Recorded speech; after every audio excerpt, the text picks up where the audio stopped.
Hello there, good afternoon. My name is Rachel Musson and I am Director of Education at ThoughtBox. I've met a couple of you, I think, when I came to the PSB event late last year. And I'm sorry to not be there in person, but hopefully this video will be enough of a prompt for you to have some discussions and reflections this afternoon on the topic of global citizenship. So I'm really here to talk to you about the issue, the ideas, the reflections and the approaches to bring global citizenship into educational spaces in an integrated and holistic way. I'm going to just talk through a few provocations to begin, if I may, and then share some practical resources, tips and ideas at the end, and just leave you with a few discussion questions. So I'm going to just share a short presentation with you to give you some reflections to talk about afterwards. So Jonathan asked me for a title for this quick presentation. I gave this one, Exploring the World, Exploring Ourselves, Why Global Citizenship Matters. I think so often within our educational spaces, when we have to respond to what perhaps is a tick box exercise, we lose the bigger picture. And so I think hopefully you appreciate that one of the things we try and do at ThoughtBox, and I know that PSB is integrated as well in your approach, is to step back and look at the bigger reason for the sort of educational spaces we're creating in our schools, not just to tick a government Ofsted box. And think when it comes to global citizenship, yes, we could do a tick box response, but actually that's not going to be supporting young people with the learning that this area really opens up for them. So I'm going to invite you in this 20-minute, 30-minute slot to take a step back from needing to teach global citizenship, to actually reflect yourself a little bit on what it means to be a global citizen, to then bring your own understanding into the teaching and the educational space.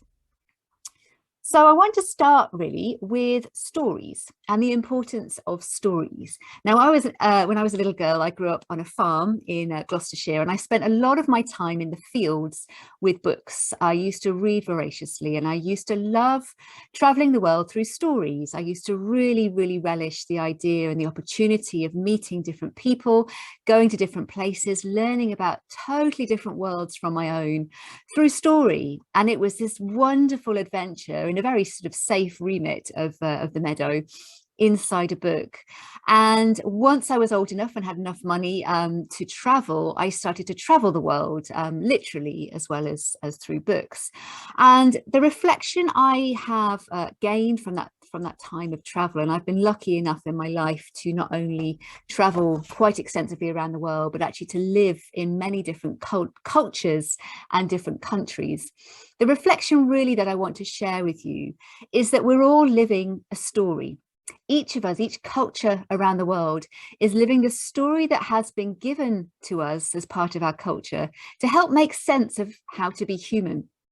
And so really, I welcome you in any of the educational spaces when you're thinking about global citizenship, to think about it through stories and through a storytelling lens. Now, as I said, I've lived and worked in quite a few different cultures and communities, and I've really explored and experienced how different our stories can be, and actually how we see the world in different ways, depending on which culture and which community and which land we're born into. Now, when we think about culture, culture is such a rich part of what global citizenship is all about, because culture is what makes us so unique. I often talk to children about birds, about how there's lots and lots of different types of birds in the world. Each bird has its own habits, its own behaviors that's different from the other birds, and they look different, they sound different, they behave in different ways, but they're all birds. And I think for children starting to really explore diverse cultures, it's a really understandable way of exploring human differences. And our culture is sort of the behavior patterns that we have. So for example, culture is how we live. It's the set of rules or customs, if you like, that shape our behaviors. They help us to have our belief systems, sometimes our faith or religious systems, our social systems, our clothing, our food, our behaviors, our attitudes. Culture is a way for individuals in particular spaces to agree upon common values that unite them. And one of the things we look at in our Global Cultures program at ThoughtBox is where culture comes from and how culture is directly related to land. And so across the world, different cultures emerged because of the different landscapes around us. And this idea I use a lot with children because I think it's very, very simple for them to understand. Culture is the acquired pair of glasses through which we see life. So I want you to imagine right now that you're wearing an invisible pair of glasses. And I am going to tell you that you have been wearing this pair of glasses ever since you were born. This pair of glasses was given to you. You didn't choose them. And the pair of glasses has really shaped and guided the story which you have built your life around, and myself as well, to make sense of what it means to be human. So each of us, when we are born, we're born into a particular culture. Now, some of us may be fortunate enough to be born into a diverse parental culture or diverse family culture. Some of us may, from an early age, experience the world through different glasses and see different cultures at play. But all of us wear these invisible glasses, and all of these glasses help us to be human. They help us to understand how to live in the communities that we live in. Now, there are thousands and thousands of different cultures around the world. And in essence, just like the bird analogy, each of these world cultures is just one way, one set of ideas or a set of glasses, if you like, for how humans can live together in a community, how they can have particular preferences, habits, and behaviors. Now, the point that we consistently reflect upon in ThoughtBox lessons, and that lies the foundation of our work, is to help children to recognize that there are different pairs of glasses around the world, and every culture wears a different pair, and that we all see the world through different lenses and have different ideas of how to be human. However, there is no best pair of glasses. Now, we have to, perhaps in this space, exhibit a little bit of humility. Because of the nature of how the Western world has progressed, we've unfortunately spread the message that there is an ideal pair of glasses, Nike, if you wish. And we've sort of inadvertently told the world through a history of colonialism, through a history of travel, that the Nike glasses are by far the best glasses to wear, that we should all be wearing these glasses, that everybody should be living in the same way that the Nike wearing glasses communities are. Now, we are already starting to be very aware of how significantly damaging that narrative has been, that infiltration of one story being the story, on the erosion of culture, the erosion of language, the erosion of land. And so it's really important to help children to really celebrate diversity without competition. We all have different beliefs, we all have different cultures. There is no optimum culture. We need diversity. Come back to the birds. If we just had robins, as wonderful as robins are, and there's a little robin sitting in my garden right now, the diversity of what keeps a bird species alive will be lost. And it's the same with humans. We need diverse cultures for us to flourish. There is no need for competition between culture. There's just a different way of being human. So when we're thinking about culture, it's really important when we're looking at global citizenship to help young people to understand why we have so many stories, why we do things so differently. You know, we have basic commonalities as humans. We all need to eat, we all need to drink, we all need to sleep and defecate and procreate. We all need to breathe air. We need certain things for a vitalized life. We need friends and love and community. But beyond that, how we do these basic things is very different. So we wear different clothing, we have different cultures, we eat different foods, we listen to different musics, we play in different ways, we celebrate at different times of the year. And a lot of that is to do with where we are in the world, to the landscape around us, and to the history of how we've evolved in that particular land. So when you're looking with young people at different cultures, we're not looking through the lens of ideal culture. We're not looking at, for example, these 4 pictures on the screen now and thinking how they're different to us and how they could be, you know, more like us. We're celebrating them in their uniqueness and their diversity. So we can look at the top left picture in Borneo at some of the women sitting at Lake Titicaca and think about why they're wearing this particular clothing, what they are doing in that tradition. We can look at the Maori in the top right in New Zealand and try and learn a little bit about why that particular cultural history is so relevant. We can look at some of the Maasai in Kenya and think about what the history of that cloth is and really go back to colonialism if we want to have a little deep dive in history of culture with young people. We can look at Holi festival in India and think about the celebration of light and color and what that means to particular people. And we can do it through stories. We can share stories of beliefs and ideas.